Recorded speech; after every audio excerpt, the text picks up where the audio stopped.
Ceci est la manne quotidienne, version audio. Elle a été soigneusement préparée pour nous aider à grandir spirituellement tout au long d'une année. Nous sommes aujourd'hui vendredi le 21 octobre 2022 et nous considérons la gravité de la perversion. La gravité de la perversion. Prions d'abord, Père, nous te remercions, nous te glorifions aujourd'hui pour la santé et la vie et l'opportunité que tu nous as donné d'être comptés parmi les vivants aujourd'hui. Nous prions, Seigneur, ce que tu en es pour nous, aide-nous à l'entendre et à la mettre en pratique au nom de Jésus. Qu'à la fin, la gloire te soit donnée. Merci parce que tu nous as exaucés. Nous considérons aujourd'hui la gravité de la perversion. La gravité de la perversion. Nous prenons notre texte dans le livre de Deutéronome. Le livre de Deutéronome, chapitre 13. Deutéronome chapitre 13. Nous lisons à partir du verset 12. 13, verset 12. 13, 12. La Bible dit ceci, 12 jusqu'au verset 18. Si tu entends dire au sujet de l'une des villes que t'a donné pour demeure l'Éternel ton Dieu, des gens pervers sont sortis du milieu de toi et ont séduit les habitants de leur ville en disant, allons et servons d'autres dieux, des dieux que tu ne connais pas, point. Tu feras des recherches, tu examineras, tu interrogeras avec soin. La chose est-elle vraie? Le fait est-il établi? Cette abomination a-t-elle été commise au milieu de toi? Alors tu frapperas du tranchant de l'épée les habitants de cette ville. Tu la dévoreras par interdit avec tout ce qui trouveras, et tu en passeras le bétail au fil de l'épée. Tu amasseras tout le butin au milieu de la place, et tu brûleras entièrement au feu la ville avec tout son butin. Devant l'Éternel ton Dieu, elle sera pour toujours un morceau de ruine, et elle ne sera jamais rebâtie. Rien de ce qui sera dévoué par interdit ne s'attachera à ta main, afin que l'Éternel revienne de l'ardeur de sa colère, qu'il te fasse miséricorde et grâce, et qu'il te multiplie comme il l'a juré à tes pères. Si tu obéis à la voix de l'Éternel ton Dieu, en observant tous ces commandements que je t'ai prescrits aujourd'hui, en faisant ce qui est droit aux yeux de l'Éternel ton Dieu. Notre verset clé, c'est le verset 15 qui dit ceci. Alors tu frapperas du tranchant de l'épée les habitants de cette ville. Tu la dévoreras par interdit avec tout ce qui s'y trouvera, et tu en passeras le bétail au filet de l'épée. Nous considérons ceci qui dit quoi? La gravité de la perversion. La gravité de la perversion. Allons dans le message. Quand l'on se fie à la sympathie avec laquelle le mal est traité de nos jours, on dirait qu'il n'y a plus de punition pour le péché. Malheureusement, pour ceux qui le pensent, Dieu n'a pas changé d'avis. Tout cœur hautain est une abomination à l'Éternel. Certes, il ne restera pas impuni. Selon Proverbe chapitre 16, le verset 5. Si la popularité ni la longévité du péché ne peuvent réduire la férocité de la colère de Dieu contre le péché et les malfaiteurs. L'étendue du mécontentement de Dieu envers le mal est manifeste quand il demande que toute ville juive qui tolère la perversion soit anéantie.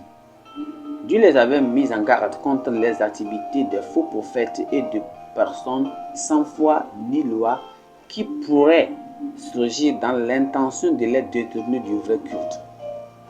La peine capitale était prescrite par ces pervers. On a dit à Israël de résister et de dénoncer quiconque, c'est-à-dire peu importe à quel point ils étaient proches, qui tenterait de les éloigner de Dieu par le mensonge, par des signes et même par des merveilles de séduction secrète. La loi qui existait de l'extermination des habitants d'une ville compromettante était pour les Israélites et servait, il servait à préserver leur héritage divin parce qu'ils n'y ont pas strictement adhéré. Dieu a puni finalement quoi? Dieu a puni de telles perversions par la glaive des agresseurs extérieurs.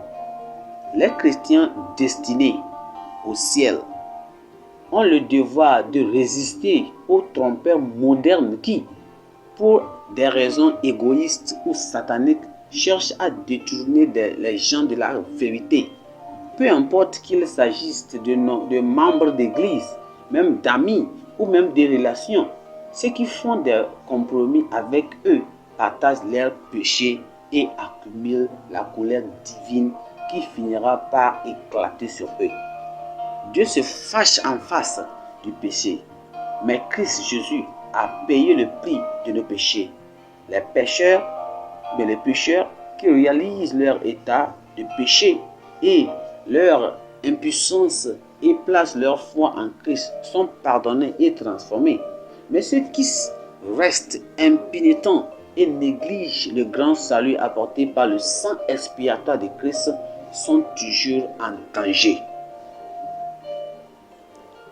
Le Seigneur nous a parlé aujourd'hui de faire attention à ce qui n'est pas bon, de fuir le danger de la perversion.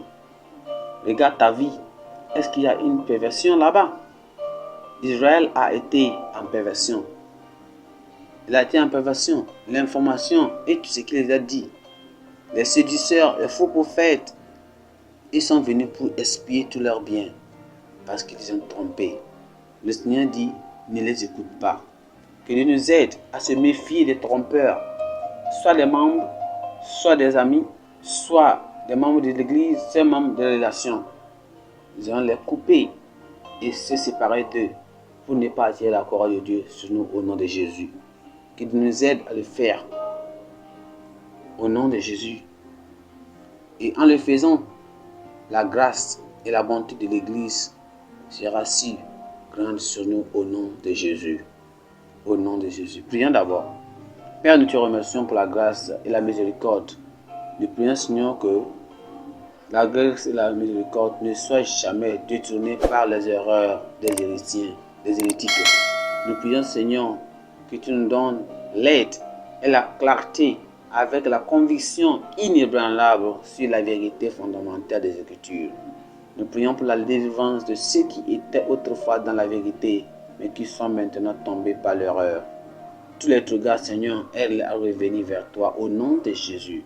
Nous prions, Seigneur, que notre Église ne perde aucune des vérités des Écritures au profit des erreurs des temps modernes.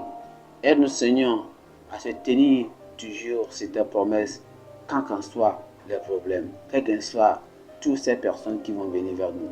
Merci parce que tu nous as ressuscités. Au nom puissant de Jésus, nous avons prié. Notre pensée de Dieu dit, le jugement final de Dieu n'est pas arbitraire, mais il n'y a pas de possibilité d'appel. Le jugement final de Dieu n'est pas ordinaire, n'est pas arbitraire, mais il n'y a pas de possibilité d'appel. Le jugement final de Dieu n'est pas arbitraire, mais il n'y a pas de possibilité d'appel. Notre lecture biblique se trouve dans le livre de Jérémie, chapitre 1 et chapitre 2. Merci, que Dieu vous bénisse.